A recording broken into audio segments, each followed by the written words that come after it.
Hello, welcome to the Hudson Library and Historical Society. Before I introduce our guest this evening, I have a few announcements to make about some upcoming programs. This Sunday, May 19th at 3 p.m., the library will be having a live in-person concert titled Viaggio in Italia, an Italian journey of virtuosity. This program is sponsored by music from the Western Reserve. And on Tuesday, May 21st at 6:30 p.m., we will be having an in-person author event with the CEO of the Theodore Roosevelt Presidential Library Foundation, Edward O'Keefe, author of The Loves of Theodore Roosevelt, the woman who created the president. You can check out our website for more details on how to register for these events and more. We want to give a special thank you to the Learn Owl Bookshop for being here. You can get a copy of Mr. Ignatius's Phantom Orbit through them, which you can get signed after our program. Now for our guest. David Ignatius is a best-selling author and prize-winning columnist for the Washington Post and has been covering the Middle East and the CIA for nearly 4 decades. Mr. Ignatius has attended Harvard College, where he studied political theory and graduated magna cum laude. He has also earned a diploma in economics from King's College in Cambridge. He has written 12 novels, several of which have been New York Times bestsellers. His novel, Body of Lies, has been adapted into a feature film by director Ridley Scott. He is a former adjunct lecturer at the Kennedy School of Government at Harvard University and a former senior fellow with the Future of Diplomacy program from 2017 to 2022. Ladies and gentlemen, David Ignatius.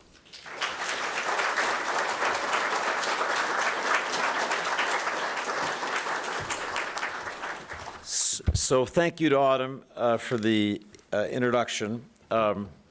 It's wonderful to be here. It's a special trip for me because I spent the afternoon in Akron, where my wife Eve, my wife of 44 years, grew up. And I had never been with Eve to Akron. So it was like really special day. This is this library, from the introduction that Autumn gave me upstairs and from a little bit of reading, is a wonderful institution. Obviously, it embodies the tradition of this town of independent thinking and caring about ideas and just having a special community. So being invited here to speak to you is wonderful for me. So I am going to tell you a little bit about my career as a journalist and now as a novelist, talk about this new book, and then I look forward to answering your questions about anything about the book or anything that I write about. I have spent time in Ukraine repeatedly over the last 2 years. Have been in Israel, the West Bank, and Gaza since the war there began, and I'd be happy to talk about that really painful subject. But let me just begin by telling you how I got my start as a journalist. It was in this area in Pittsburgh, Pennsylvania. As Autumn said, I had gone to Harvard. I'd been to a nice prep school before that called St. Albans in Washington. Went to Harvard, got a fellowship, went to Cambridge. I mean, this wonderful elite education that had prepared me for everything except really dealing with people in the world. And I was looking for a job. I wanted to be an economist and applied to the World Bank and got turned down. Best thing that ever happened to me. And so I applied for journalism jobs, and the Wall Street Journal offered me a job in Pittsburgh covering the United Steelworkers Union. Then, this was 1976, the biggest industrial union in the country, just a powerhouse. People here may remember just how important it was politically. And, you know, if there was a less likely person in the country to cover the Steelworkers Union than me, I'd like to know who it was. But I learned how to do the most important thing for journalists, which is to get out of yourself, your prejudices, your prejudgments, and learn how to talk to people. More important, learn how to listen to them. And it turned out I was really good at this. I began breaking stories about the union.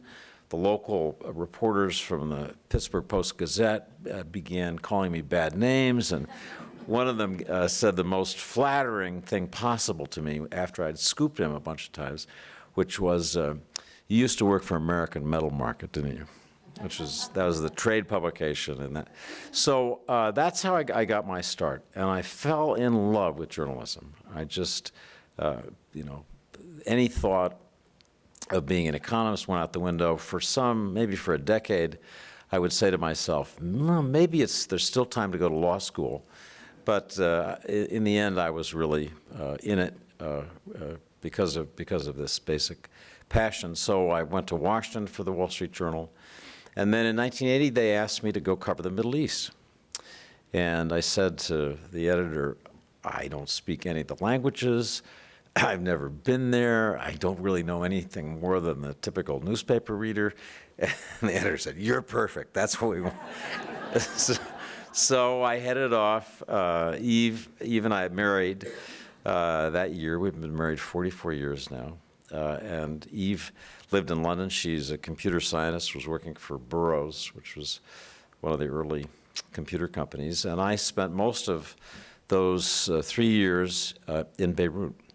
And in starting that job, before we actually left, I took an official of the Carter administration to lunch in that summer of 1980.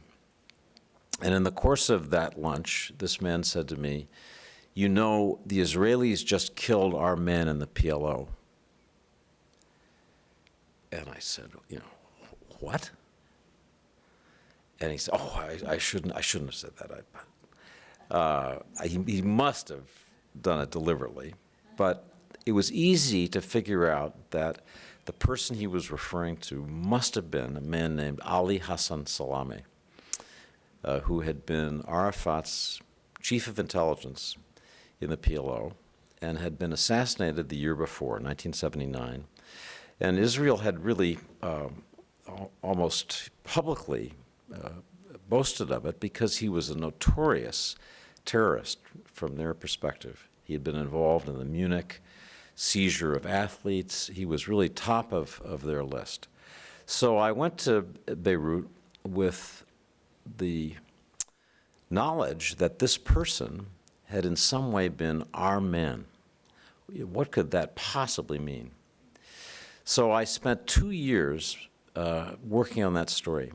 Often in our business, there's a tendency, especially if you're a young reporter, to swing for the fences, go for it. A lot of what you read in the paper sometimes reflects that desire to go too quickly. But this was such a big story, and it was obviously so secret that I figured, go slow.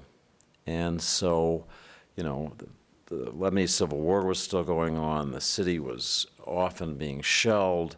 You had to just spend the afternoon hunkered down with somebody until the shelling stopped. And I made a practice of doing that with Arabs, especially Palestinians, who might know about this. And, as the afternoon wore on, would begin asking questions and leave it for the next time to ask the next set of questions. And gradually, over those 2 years, I began to understand exactly what had happened. And I wrote a story on the front page of the Wall Street Journal in February 1983 that opened with the scene of President Jimmy Carter being informed that this person, who'd been a CIA asset for almost 10 years, had been killed, and his reaction. And then I tried to explain why the Israelis had gone after him, and then why he had been so valuable to the United States. He had saved thousands of American lives, even as he was an enemy of Israel. So it was as complicated an espionage story. We always think of espionage as being shades of gray and these immense moral complications. Well, this was an example of that. So a story appeared on the front page of the Journal, uproar in the Middle East. Arafat was convinced this was a deliberate leak to destroy him. Friends of mine who were in these Palestinian groups warned me to, David, the old man is really angry at you, be careful. So in April 1983, a couple months after the story appeared, I'm getting to the explanation of how I became a novelist. Just bear with me. I go to the American Embassy in Beirut, It was a beautiful building on the Corniche, if you've ever been to Beirut, on this beautiful coastline facing the Mediterranean. Big mountains, snow-capped even in the summer, visible from the sea. I go to see a military attaché in the embassy. I leave the embassy about 12:30, go back to my hotel. Just after 1, I hear the loudest explosion I've ever heard in Beirut. Just boom, just shook the city. And I ran down the hill, and it was the American embassy. And you may remember, if you're my age, the pictures of what that looked like. It was just it's as if, you'd rip the flesh away from a body. The whole front of the embassy had been torn apart. It was the first real terrorist attack. I always think that the war on terrorism against the United States really began that day. So run down there, the ambassador's bloody, walking around, staggering around. It's just a horrible sight.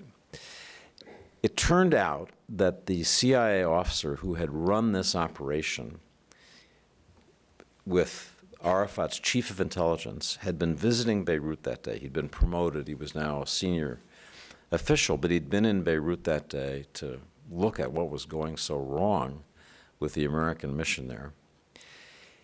He had taken every member of the station to lunch in the cafeteria, which was just inside the front door.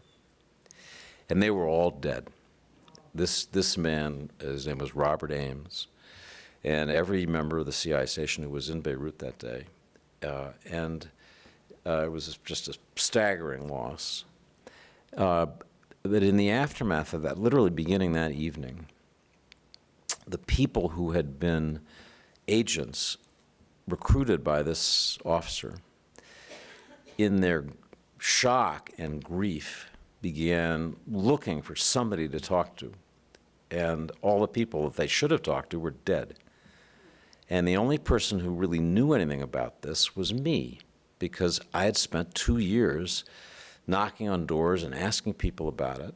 And so people began to talk about what they had been doing in a way that people never do, and probably never should, with a journalist. So I ended up knowing so much about this story that and I'd already written a front-page version of it, but I now knew details that really could get people killed. So I thought, what am I going to do with this? And the answer was, write a novel. So, I'd never had the ambition really to write a novel. I'd taken a fiction course at Harvard, and my professor just sort of shaking his head, sent me back to sociology. But I began work on it. I mean, I knew I had just an astonishing story to tell, because it had all these complications, as I described. Finished a draft, sent it to every major publisher in America. Every single one turned it down. I used to give talks at my daughter's schools, and I would come in and sort of tell them about getting all these rejection letters, and I sometimes quote from very patronizing, how interesting that you, a journalist, would have thought that you could write a novel.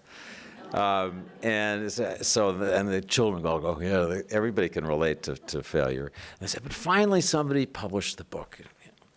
And it was actually W.W. Norton, which is still my publisher. And then somebody translated it into French, pulled another book out of the bag. And it was in German, and then it was in Serbo-Croatian. And anyway, pretty soon there's a stack of books, and the children are all going, wow, okay. So that's how I got started as a novelist. In Washington a few days ago, I said what I remember from that period, which was this book ended up being pretty well reviewed. It didn't sell all that well, but people who knew that it was all true. If you've all seen Katharine Graham portrayed in movies about the Washington Post, and this grand lady, she was my boss, and she liked the book. And I know that because years later, when I'd run out of hardback copies, I went to used book dealers to buy some. And one of the books that I bought, I took it home, and out tumbled a note from Mrs. Graham. In her handwriting was very distinct, saying, "Dear so-and-so, you must read this book. My friend Dick Helms," Richard Helms, director of the CIA, Mrs. Graham's tennis partner, Dick Helms says it's very good. So, that was a glorious moment. Later, I began to think, wait a minute. The person that Mrs. Graham sent this book to and said it's so great, tossed it in the rubbish bin. That's why it was for sale. So that was sort of a setback. Anyway, at the time I thought that this was a fork in the road, that I had to make a choice. I'd had the success as a novelist, and you think, okay, if I really want to be a novelist, that's it's a deep passion. It's like, joining the ministry or something. You have to really devote yourself to it. But I loved journalism. I was then working at the Washington Post. I'd left the Wall Street Journal, and I had ambitions to be an editor, follow the great Ben Bradley into editing. I'm the godfather of Ben's son. I was very, very close to Ben. So it was the moment where you think, I have to make a choice, and I couldn't. I couldn't decide which to do. So I ended up doing both, and started this life with Eve just taking so much of the responsibility for raising our three daughters. And over these years, since 1987, I've written 12 novels. And it's one of those moments that illustrates that when you think you have to make a choice, sometimes the right choice is not to make a choice. In my case, if I'd chosen either course to the exclusion of the other, I'm certain that I would have ended up much less happy than I have been. And I'm lucky in that my journalism, the reporting I do in the real world, very much reinforces my fiction, and my fiction, in a sense, comes out of it. So that leads me to talking about this book, which is a clear example of that. So in the 2019 period, just before the pandemic, I began to get really interested in the question of the creation of the U.S. Space Force. Donald Trump was president, as we remember, and he was for creating the Space Force. The Joint Chiefs of Staff hated the idea. I think Secretary Mattis didn't like the idea. But the more I looked at it, I decided that it actually had some merit, that space was becoming, in ways that I'll explain, more and more of a contested domain, a domain of warfare.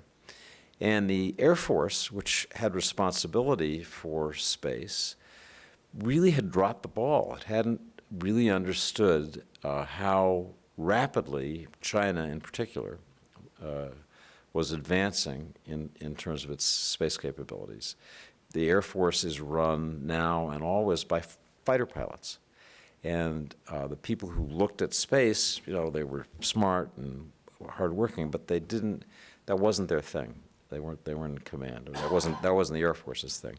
So I got to know the first commander of Space Force, General Raymond. He invited me and David Martin from CBS to come talk to his senior officers just as they were standing the Space Force up, just to talk about journalism. How does journalism cover what they were creating? Just a fascinating off-the-record conversation with them.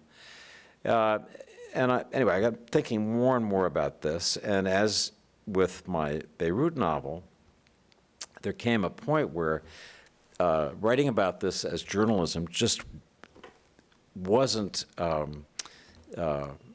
big enough to contain some of the themes that seemed obvious, that this really was transformational. So I thought I want to make this the center of my next novel. I always try to think when I'm working on a book, beginning research and planning, what's the thing that 2 years from now, when the book comes out, will be really hot? You know, the thing that you aren't thinking about today, but 2 years from now you will be. And in this case, I was just certain that space and space weapons would be of increasing importance. I decided also, for odd reasons, that I wanted my hero to be a Russian who was fascinated by space, who was in the middle of a very complicated plot that was evolving in my mind.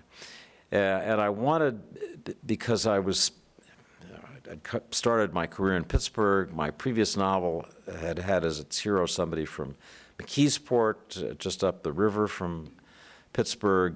McKeesport is like a place that just was slammed by the end of the steel industry. It just looks like a ghost town. And this character had, as part of his motivation, this sense of anger and deep resentment from what happened to his world. And I thought it'd be really interesting to have a Russian character whose world was shattered with the fall of the Soviet Union. And that, you know, it turns out that Russia has a Pittsburgh. It's called Magnitogorsk. It's a city in the Urals, some hundreds of miles east of Moscow. It was built by Stalin around a mountain of iron ore that was just so dense with iron ore that compasses would start spinning. And anyway, Stalin thought this would be the ultimate steelmaking capital, and for a while it was, to help build the tanks that rolled into Berlin.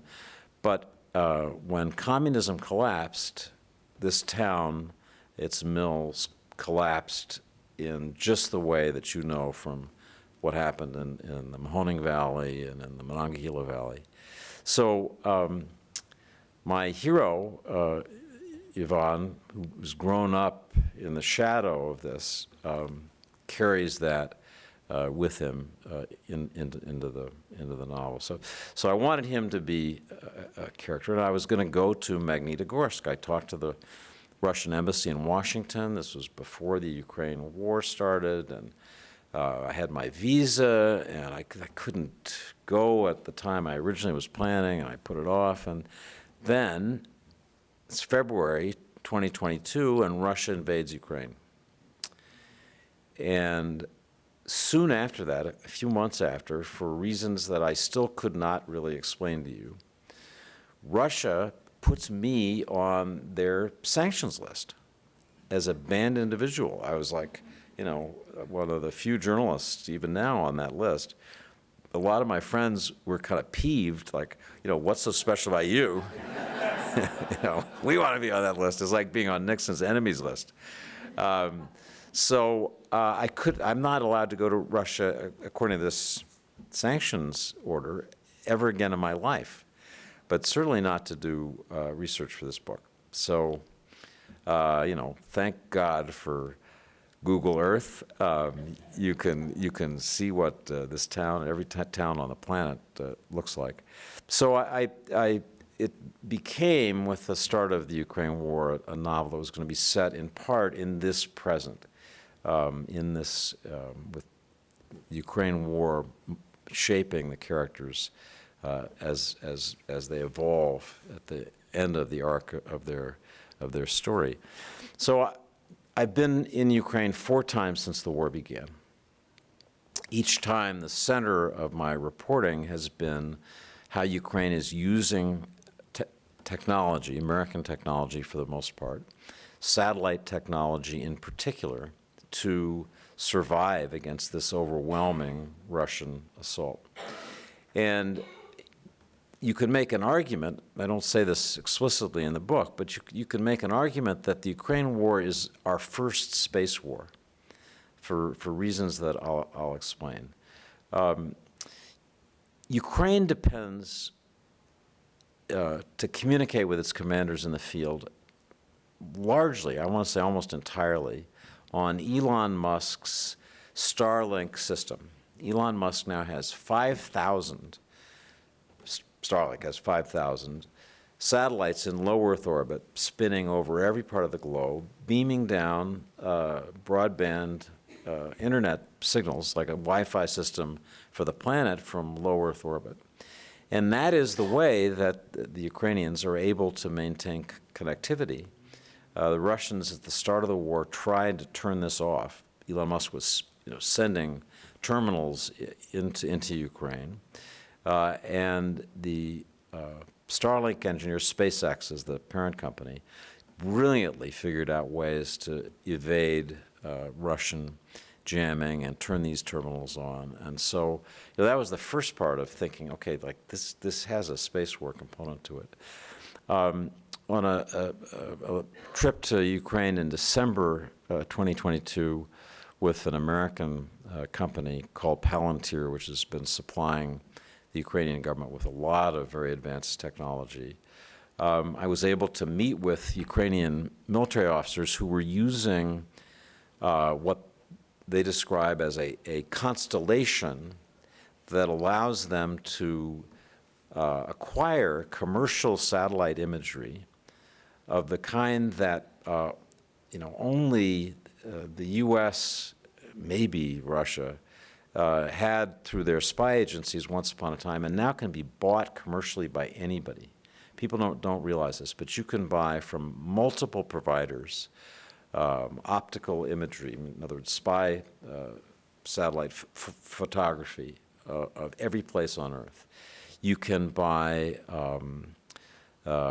thermal imaging coverage that shows you, every time there's an explosion or a rocket or a big artillery piece, you can identify the signature of it and help dial in exactly where that target is. You can buy synthetic aperture radar that will give you 3D imagery through cloud cover. You can buy SIGINT voice. It's unbelievable what's available on the market. And I sat with this Ukrainian officer as he looked at a particular place that was a battlefield in Ukraine, and okay, how many satellites are we currently going to be getting feeds from over the next 24 hours? Okay, should we dial that up and buy 4 more providers to get more imagery? Do we need to add? I mean, it's incredible what is available. So that was an education in what technology was doing, how it was changing warfare, and how much of it was actually commercially provided. Around that time, a Russian ambassador at the UN said, nobody paid much attention, we regard these commercial satellite providers as directly threatening Russia, and they should understand that they're potentially targets. So that was a sign that the Russians knew. They don't have anything like this. And say what you like about America's problems, the incredible creativity of our technology sector in lowering launch costs for rockets, finding cheap ways to put, think of 5,000 satellites.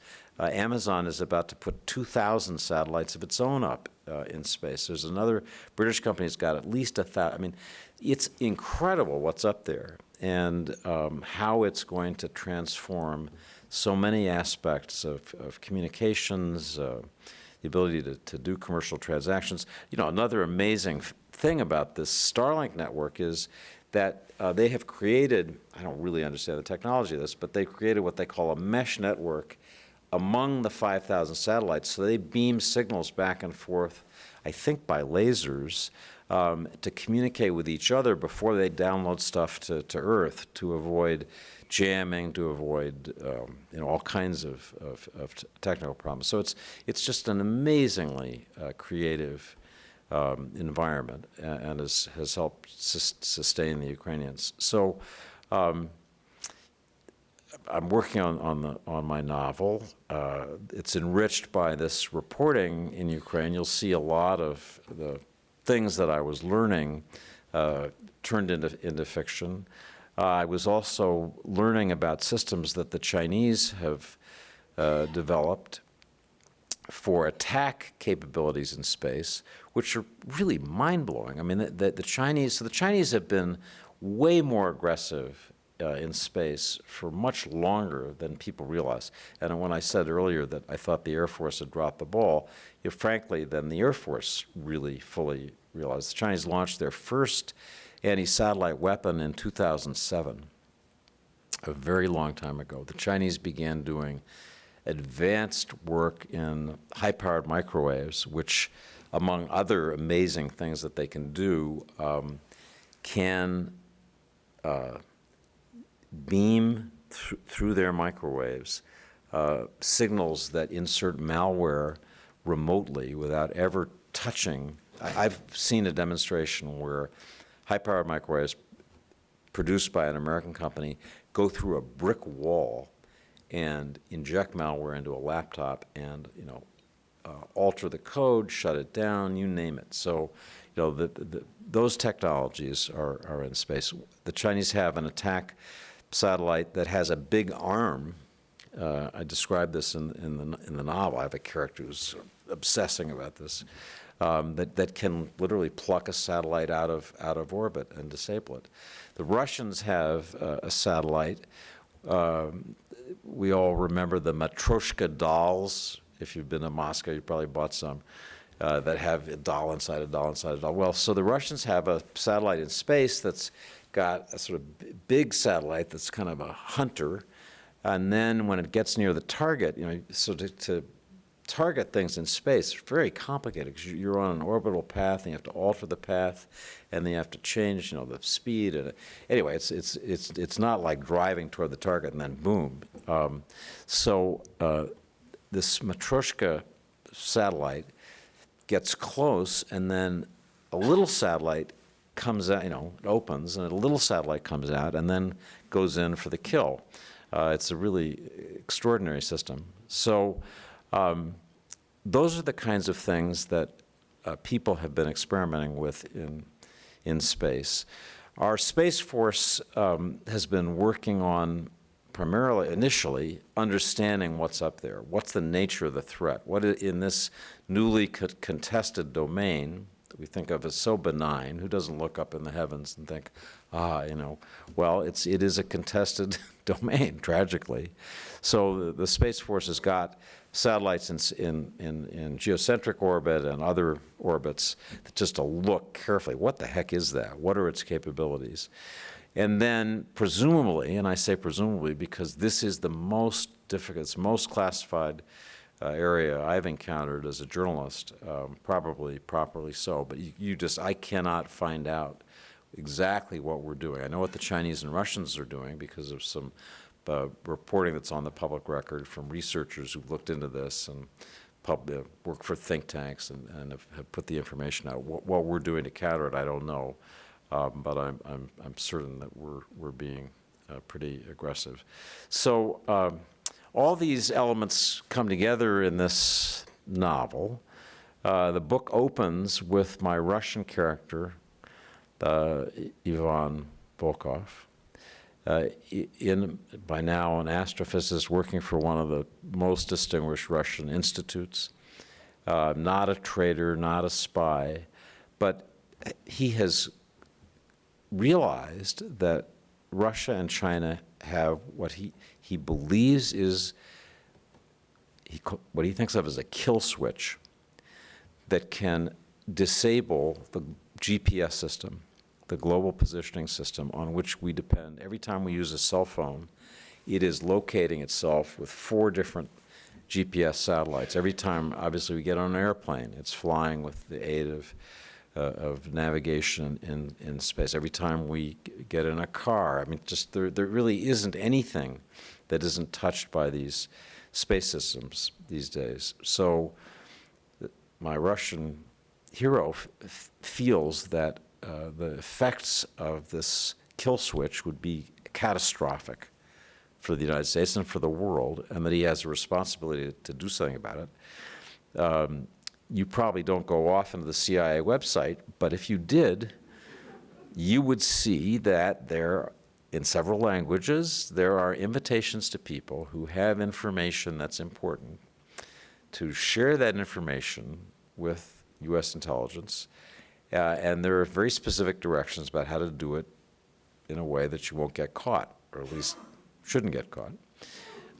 These people are known as virtual walk-ins.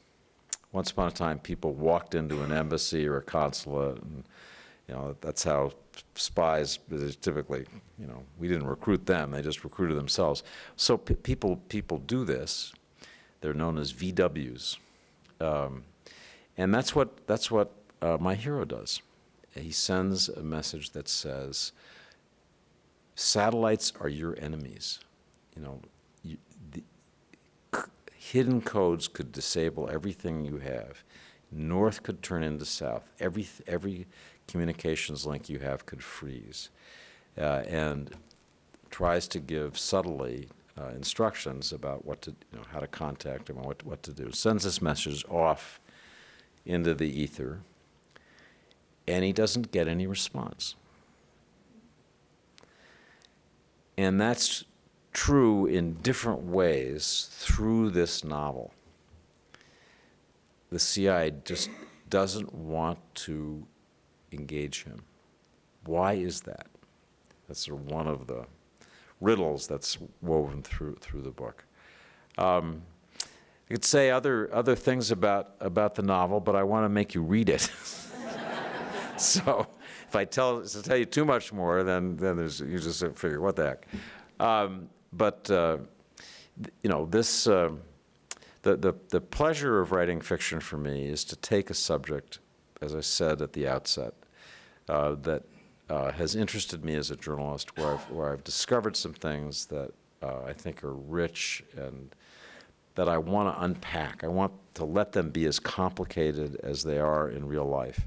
There's a difficult thing about being a columnist is that typically a column's 800 words long. So you've found out all this stuff and you want to share it, but you've got to condense it, and usually you have to end up by saying, and so the point is, and so what policymakers should do is, and sometimes you really don't know what policymakers should do. You just know this is really complicated and people should think more about it, and just put it higher on their agenda. So that was the pleasure of writing Phantom Orbit. There's also a love story in this book about a woman case officer who experiences sexual harassment in the CIA, which I know from 40-plus years of reporting is a very real problem. In CIA, obviously, it's not just the James Bond movies where spies are kind of, it's a very aggressive, sometimes macho world, and increasingly, American women have been part of our intelligence service and have experienced some really shocking things. Thank goodness that's changing. We've had a woman, Gina Haspel, who did a fabulous job as CIA director. We've had women who were chiefs of operations running the most secret parts of the CIA. So it's a different world, but that part of the book I hope will be interesting to people. What she faces and how she deals with it, and how she is absolutely triumphant in dealing with it.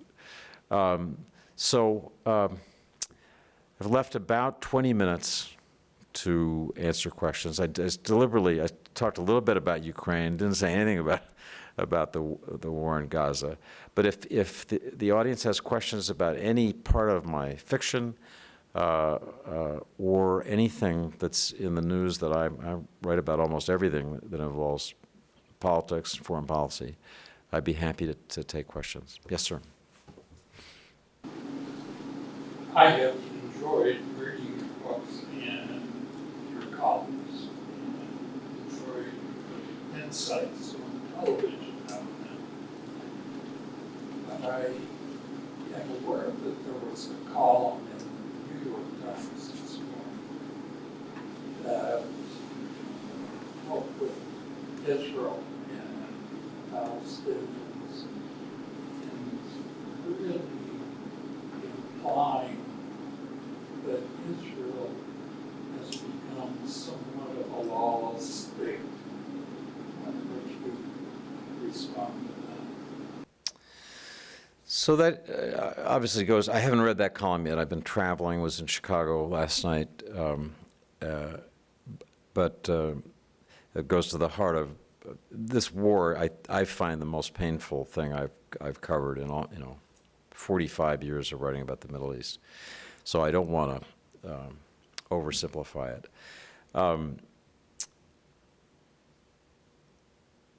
What happened to Israel on October 7 is, to me, so horrifying. I have seen the full video that was shot, from the GoPro cameras that the Hamas guys had on their heads as they did really unspeakable things. I hope you never have to, nobody here ever has to watch that, but the Israeli government asked me to see the full, it's almost an hour, and I did.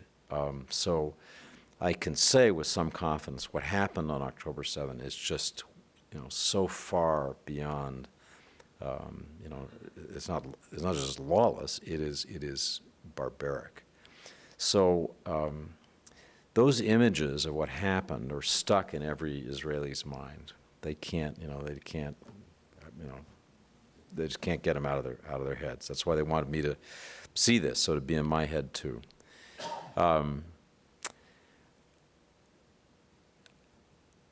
When this war started, I wrote a column. I was on an airplane coming back from Ukraine. It was like the day after October 7, and I said, my fear was that this was going to be like 9/11 for Israel, that we'd find out, as we did with 9/11, that everything you needed to know to stop the attack was in the system, but people didn't see. And it turns out that's right. There was an Israeli woman, intelligence analyst, who gleaned from mostly signals intelligence what the Hamas attack plan was, pretty much down to the detail of what happened on October 7, and her male superiors just dismissed it. They said, no, Hamas is heading in a different direction. Their Qatar is providing them with money, and they're now more interested in getting rich, and anyway, they got it completely wrong. So that was like 9/11. With 9/11, as we know, everything about the people who flew those airplanes into the buildings was in the system. It's people, the phrase was, couldn't connect the dots. But what really, my feeling about both Israel and the United States is that there was a failure of imagination. You couldn't imagine that your adversary was that smart. The idea that people would fly airplanes into these skyscrapers, I don't think anybody just didn't. And the same thing with Israel. Israel had a kind of contempt for Hamas. These are ruthless bastards, but they're not. They're not pros. They're not. So that was the first thing that you have to say. And the second thing that I wrote right at the beginning was that, as with 9/11, there's a terrible danger of overreaction. When you feel punched in the gut, as everybody remembers what it felt like right after 9/11. This sense of rage, and we were just wounded as a country, and we wanted to strike back, and we did things in the aftermath of that as we look back were mistakes. I mean, there's no question that weakened the country. We did things in interrogation of suspects. I mean, for goodness sakes, the invasion of Iraq was a reaction to 9/11, and it was a mistake. We fought a 20-year war in Afghanistan that got us basically nothing. And that was a mistake. We killed a lot of civilians on the way, by the way. So, I mean, that, and President Biden, to his credit, when he went to Israel when the war started, said exactly that. Be careful. Don't overreact. He was absolutely right, but people didn't listen. Israel was and remains so traumatized by what happened that I think they have not exercised good judgment. I've written that over and over again in my columns. They failed to think about the day after, meaning how are we going to stabilize this area? And I personally, this goes to your question, are they lawless? I mean, I think after what happened, the idea that Hamas should never govern Gaza again is correct. And I think they've just been a disaster, not just for Israel, but for the Palestinians. I mean, the devastation that they knowingly brought down on the people of Gaza. So I don't want them ever to govern again. But there's going to have to be some governance, and it's going to have to be Palestinian. And that's the thing that Netanyahu's refused to deal with from day one. And I think it's his biggest failing. I wrote a column yesterday that I'd urge you to take a look at, in which I interviewed on Tuesday the Israeli defense minister. Embargoed. He then the next day, Wednesday, said it in public in Israel. But he said to have a stable and secure future, we need to have Palestinian governance in Gaza. He said the unsayable, that Netanyahu has refused to. Yeah, it's just, and he said, and it's gonna look like this, and it's gonna have these indigestible problems. But this is the only, it's either Hamas governs it or Israel governs it, and neither of those work. So what's left? So I say that to reassure myself and you that there are sensible people in Israel who are not lawless and who are trying to figure out a way to build something that's better. And yes, sir.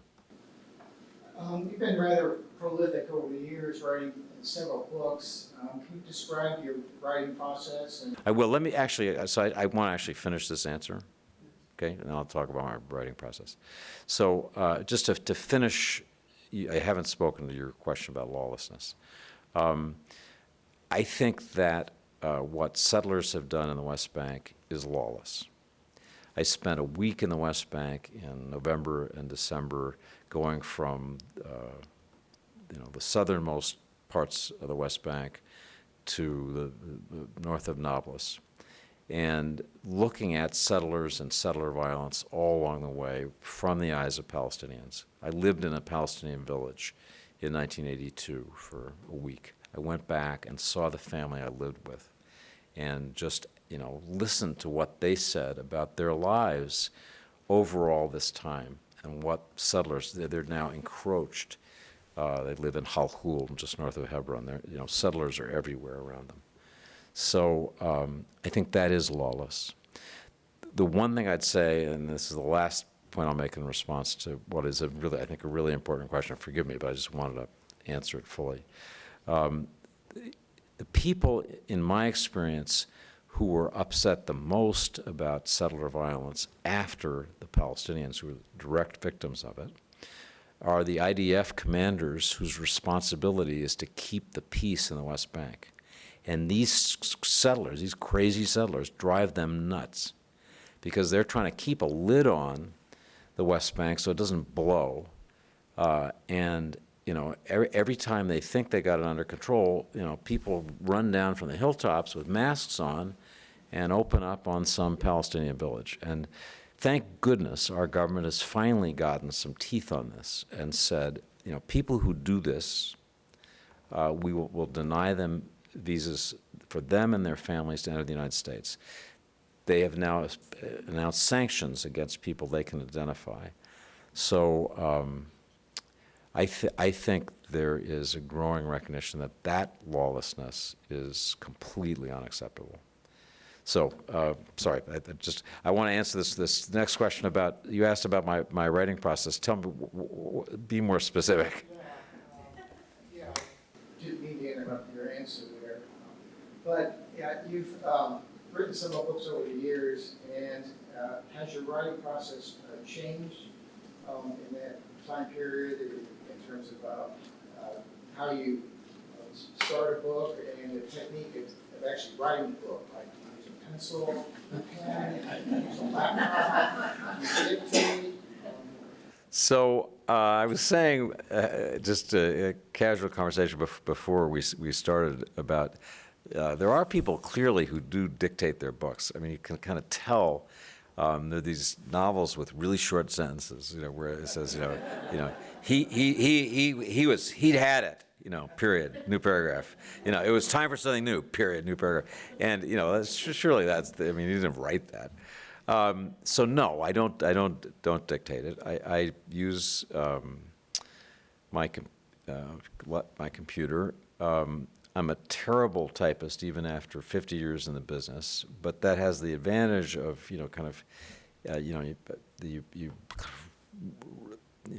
thought runs through your mind and you get most of it down, but then you got to go clean it up and think about it. The one thing that I've learned about writing process that I like to share with people, because I think it applies not just to writing novels but many activities, is that the creative part is preconscious. My work as a reporter is highly conscious. I'm on the balls of my feet, I'm leaning forward, I'm looking you in the eye, I'm just totally, in that conscious moment. But when I sit down to write it, or to write, fiction, drawing on that experience, the whole point is to somehow let that conscious, teeth clenched, uptight self fall away so that what's creative gets on the page. I always say advice to writers is get out of the way, meaning get your conscious self out of the way so that this mysterious creative process can happen. And frankly, we know this from other things. If we play golf or tennis, we just know there are times when you're really doing it right, when you just aren't thinking about it at all. The times when you're thinking about it, when you screw up. Everybody knows that. It is true that images that start a novel or frame a character fall into your head while you're taking a shower, while you're in some way distracted. I once gave a lay sermon at a cathedral where a friend from high school was the dean, the title was "What a Writer Knows About Grace." What a novelist knows about grace. And the idea was, in theology, grace is this thing that just, happens. You can't earn it. You can't, deserve it. It's, why it happens, why it comes to some but not others is part of the mystery of faith. And that's true with creative writing, creative work generally. One reason that writers over time have abused alcohol, drugs, have had wildly promiscuous sex lives, I think, is because they're trying to get that they obliterate that conscious self so that they know, so the voice can speak. And sometimes people are blocked. So, I write with a laptop. Fortunately, I love deadlines. I love pressure. I just do. I always have been the guy where the editor, if you really were jammed for time, I would do it. So that I think helps my writing a lot because I just do it, and that preconscious thing seems to be easier. Yes, sir. My understanding is that good fiction is always about truth. When you find a character and you use this person in your writing, and everything about that person is true, accurate, how do you protect that person's identity as a writer?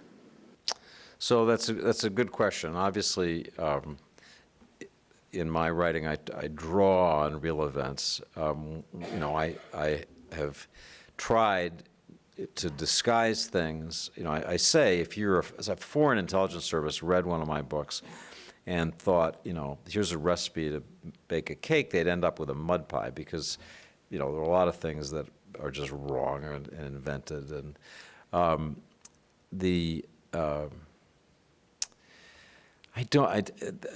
I've worried that, I'd say things that would have really destructive consequences. And I've sometimes asked, and I'm told no. CIA Director Burns came to book party for me in Washington Tuesday night, and I had sent him a copy of this new novel, and I mean, forgive me, please don't share this, but anyway, so I said, well, I guess he said he's been in the Middle East. Poor Bill Burns. He's like, Cairo to Doha to Israel to Cairo. Anyway, he said coming back from the Middle East, he was exhausted. He couldn't sleep, and so he read this novel. He didn't say anything about David. You said too much, and you, as I say, what's in the book will surprise you, but I know it because it's unclassified. I know it because it's on the public record. You may not know it, but that doesn't mean it's, there are other things, as I said earlier, that are real secrets that I don't know. I don't know what U.S. offensive capabilities in space are. I have no idea, so I don't write about it, because I just don't know. But it's a good question. It's one that's occasionally has haunted me, but with this book, I feel all right about it. Yes, sir. What's your sense about whether new elections are likely to happen in Israel?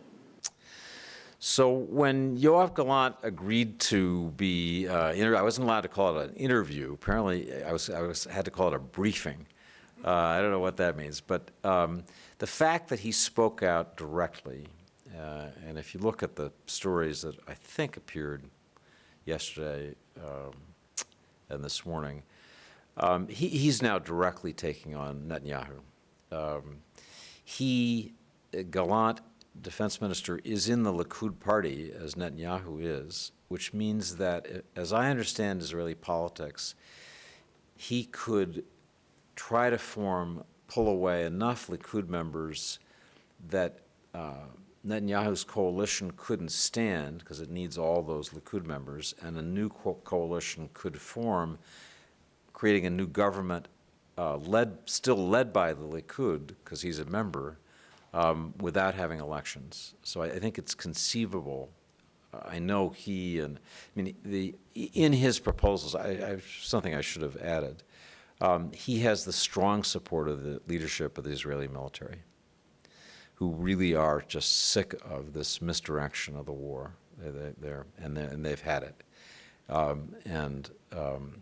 So I think all of them feel that while the war is still going on, the hostages are still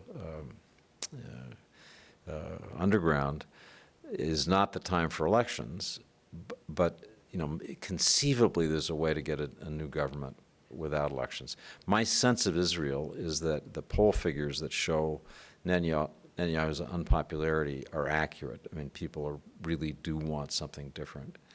So, but we'll see.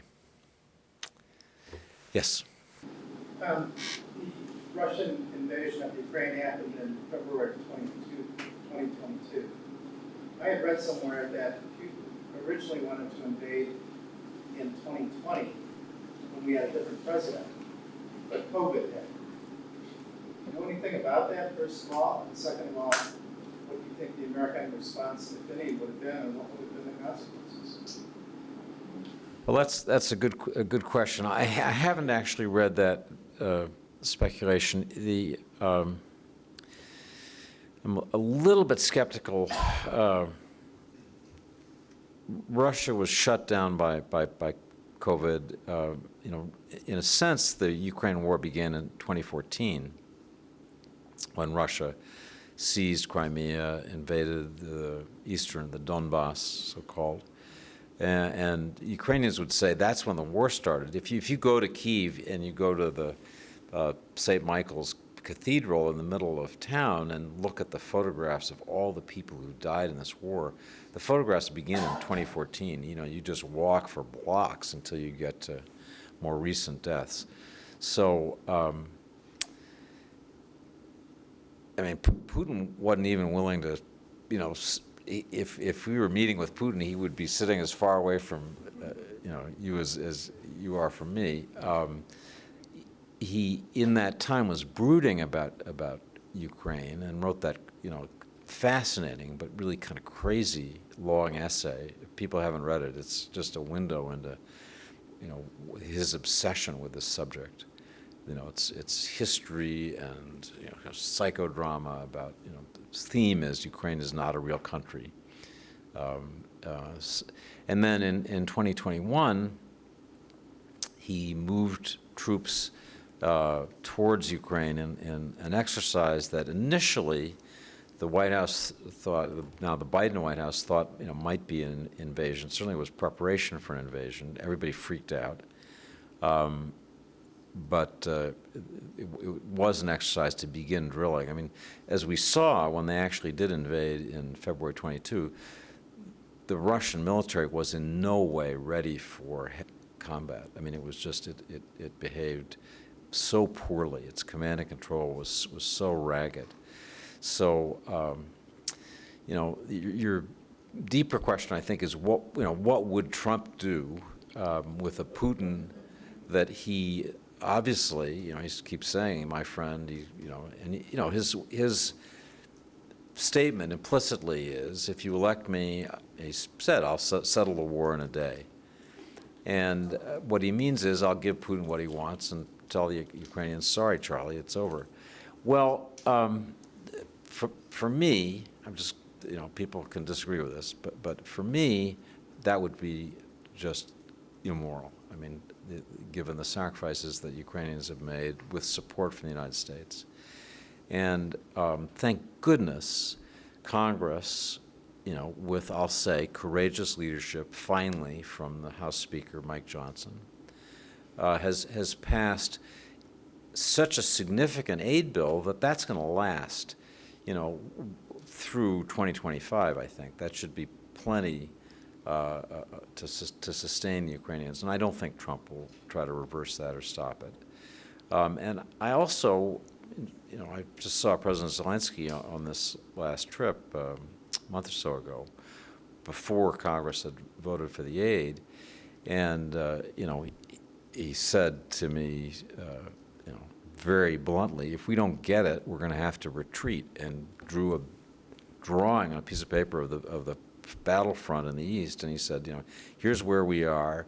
We have 2,000 shells a day to fire. The Russians have 8,000 in this area, and we can't last. We cannot keep this up. We're going to have to pull. We have to shorten our lines so that the 2,000 shells are enough to protect the area that we have. So the idea that Putin is going to force a country that has lost so many people, there's so many, the cream of the Ukrainian army is dead. I mean, it's just, we have to understand just how horrible this war has been. So the idea that they're just going to pack it in, I think, is completely unrealistic. And if Trump really thinks he can stuff a deal that that favors Putin down the throat of Zelensky and the Ukrainian people, I think he's nuts. It's not going to happen. Yes, sir. Are the shells going to get there while there are still Ukrainian troops? Great question. So, the logistical effort to move this stuff into the country, is intense. It does take a while. I mean, I've traveled with General Milley to the kind of jumping off point in, I always mispronounce this, but I think it's Steszów, the town in southern Poland, this C-17 is flying in, and they're unloading, I don't know, Stingers or some kind of, then it was very secret that we were doing this. And the New York Times reporter and I said to General Milley, sir, we're watching this, can we report this? And he said, yeah, why not? I think he probably also dropped the F-bomb into that. But the effort to do this quickly, is happening. The Ukrainians have these new so-called ATACMS, longer-range missiles that can strike into Crimea in country already. As I was leaving on my last trip, I swear to God, I saw them coming in. There was a convoy, just barely, about 15 trucks. They had the lights flashing, and they were hauling it towards the front. So I think they're going to suffer some bad losses in the next short while, but I think their lines are not going to collapse in a way that would, make Dnipro and then, other cities moving west vulnerable. I hope I'm right in that. Yes, sir. So what do you think the end game is for Ukraine and Russia? How will the war end? So I felt since the beginning that it would end in a negotiated settlement.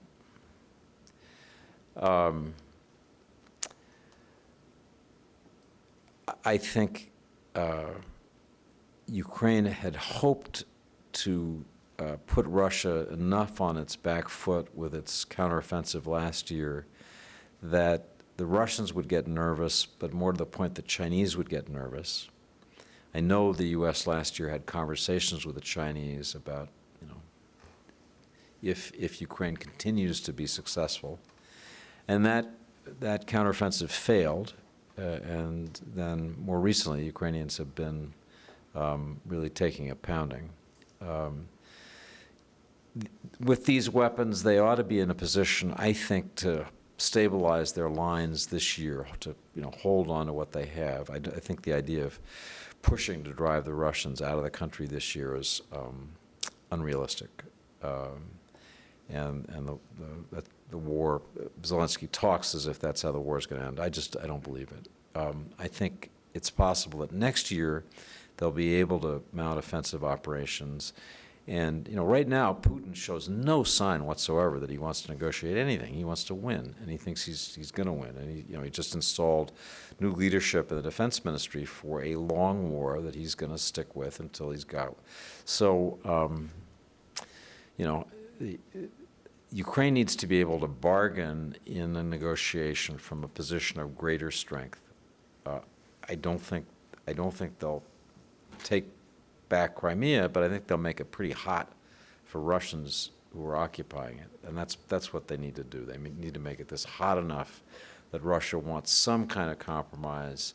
I don't know what the details of that would be, or hard to imagine. You can imagine maybe an undefined status for Crimea, sovereignty to be resolved at some future date with a 100-year commitment to keep the Russian base at Sebastopol, which is really important to them. You can imagine lots of different formulas, but right now, that's all. Right now, there's nobody to negotiate with. One thing that bothers me about this war is that I don't really have a good answer to that question. Sometimes I think, maybe wisdom, this bloodshed is so horrible, lies in working to end the war, mobilizing a coalition to end the war, get Ukraine into NATO, accept that it's going to be like South Korea, and South Korea, behind an armistice line is priced like one of the world's richest countries now. Maybe that could be Ukraine in the future if it, sort of agrees to an armistice line, or just imposes an armistice line as Korea did, South Korea did. There was a question in the back, I think. Yes, sir. And sir, I'll come to you. Yeah. I read that the Ukraine, or the Crimea, was part of the Soviet Union during Stalin, and they assigned it to Ukraine. That? Yes. So. Why did they do that? Stalin played all kinds of games with territory. For some reason, he wanted to bulk up Ukraine. Khrushchev was from Ukraine, as I remember. One of the things that Stalin did that is especially appalling is he decided that the Muslim Tatars, who are the historical people of Crimea, along with, there were a lot of Russian Jews there, but the Tatars of Crimea, Stalin decided he would forcibly evict, and they were moved en masse to Uzbekistan mostly. The current Ukrainian defense minister is a friend of mine, Rustem Umerov, is from a Crimean Tatar family. He was born in Tashkent in Uzbekistan. and only later came back to his ancestral home in Crimea. So, these borders bounce back and forth over time. If you read Putin's long essay, he'll make the argument that you were referring to, like this was never really part of Ukraine, it's part of Russia. He'll make that argument. And he's got a detailed historical account of he hates what the communists did to Russia in taking the Russian Empire and kind of, carving it into little pieces as suited their political purposes in the moment. For me, the fact is that on the day that Ukraine became an independent country after the end of the Soviet Union, its borders were established. It agreed to give up its nuclear weapons on the basis of those being its borders. In effect, the world guaranteed those borders. Russia certainly accepted it. Ukrainians, including people in Crimea, voted whether they wanted this outcome, and they overwhelmingly voted, I think it was 91% in favor of leaving the Soviet Union and becoming independent. So while there's some historical merit to that, and that's one reason I could imagine in a negotiated settlement a special status for Crimea that recognizes just what you said. Still, these were the borders, and you're not supposed to mess with borders. Yes, sir. Prior to Hamas's attack in October, the Saudi government was talking with Israel about diplomatic recognition. This was part of like a three-bank shot pool because the U.S. was talking about security guarantees and helping the Saudis with their commercial nuclear program and even opening the door possibly to uranium enrichment. Recently, there have been news reports that the U.S. is thinking of doing this without the recognition of Israel. Are those credible reports, or is it just error? I don't think I don't think those are credible. I think they still want the three-cushion bank shot. I described that in one of my columns as a three-cushion shot on a pool table surrounded by fire, and if you sink the three balls, the sprinklers come on. It's like, talk about a long shot. It is a super complicated. I think the point that is important here for Israelis, for starters, is that Saudi Arabia is ready to normalize relations. In secret, it's already basically a defense ally of Israel. I mean, people didn't like it when I and other columnists wrote this, but when the Iranians fired 100 missiles and sent 200 drones toward Israel, there was a unified air defense radars system that was integrated that included Saudi Arabia, the United Arab Emirates. They're part of a system that's organized by CENTCOM, Central Command. And so, in a sense, it's already happened. But Mohammed bin Salman, I think probably correctly, wants to make sure that he's not seen as selling out Palestinian Arab aspirations in a deal. I think getting some kind of formal agreement through the Senate in the way that MBS wants is going to be hard in any event. But if it's done, without Israel and without the ancillary benefits, I think the chances to get through the Senate are zero. Yes, ma'am. You seem to be a good student of human nature. Tell me what you think of the Ukrainian women, with so many of them willing to go to war themselves.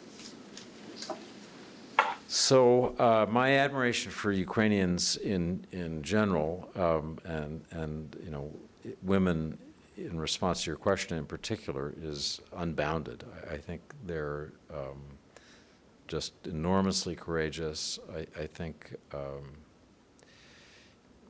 that it's quite remarkable when people faced with an overwhelming assault and this level of violence just stand and fight. And, you know, there have been some just wonderful pieces of journalism about towns in Ukraine where, you know, half the young men and you know, many of the young women are dead, and what it's like and how they keep going. What happens to the children that those women were taking care of? So, the simple answer is I don't know, but in my last trip to Kyiv, I took out a friend of mine, former CIA officer who now is involved in kind of private detective work, runs one of those companies, but who knows Ukraine extremely well. And he brought to the dinner his daughter, who is working in Kyiv for an NGO that is providing psychological and psychiatric services for children and families that have been devastated by the war. I mean, you can only imagine the trauma. You know, if you were a kid in Mariupol when, you know, the world fell on, you know, what did that do to you emotionally, mentally? And it's an enormous problem. Some very wealthy Americans, I'll name one because he doesn't get enough credit. Warren Buffett's son, Howard, you know, always, you know, imagine being Warren Buffett's son. That would not be easy, except, you know, you have some money to work with. But he just decided that this was his cause. And I've been in one hospital where, you know, that he's funded almost entirely, where they're, you know, making and then fitting and training people in the use of prosthetics. I mean, there are just so many amputees, obviously, in a war that's had, you know, just so much artillery. You know, I mean, we know what artillery does to the body, so these people are having to be put back together. And American NGOs, Howard Buffett in particular, has financed this. So, you know, there are some wonderful organizations that try to support women and families in Ukraine. I sense you're probably familiar with those, but if not, I mean, the embassy, the ambassador's a wonderful woman, and you know, I'd be happy. I'm easy to reach. Ignatius D at the Washington Post or at washpost.com. So if you'd like to be given a contact, I'll give you that. I'm noticing that I've gone on a bit long. I'm sorry, this is an occupational hazard for somebody. But anyway, it's been wonderful having this conversation, especially in Hudson with its traditions. Thank you for coming and staying so long.